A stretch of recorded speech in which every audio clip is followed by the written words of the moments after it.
শিশু কন্যার উপর যৌন নিগ্রহের অভিযোগে বছর 52 এক ব্যক্তি গ্রেফতার।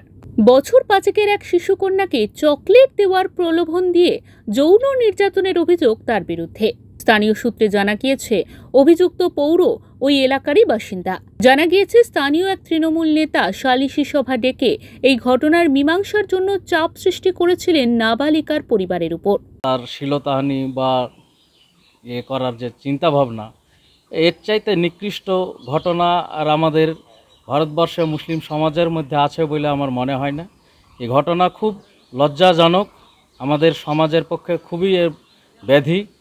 এই ধরনের ঘটনা যাতে সাধারণ মানুষ সবাই সোচ্চার হয় এবং এর আইনত যে শাস্তি নিম্নতম, সেই শাস্তিটা যাতে হয় এবং এই শাস্তির কারণে যাতে সাধারণ মানুষ যাতে জ্ঞান লাভ করে যে পরবর্তীতে এই ধরনের কোনো আচরণ সাধারণ মানুষ যাতে করতে না পারে, যে একটা শিশুর ওপর নির্যাতন, এটা আমি আশা করি।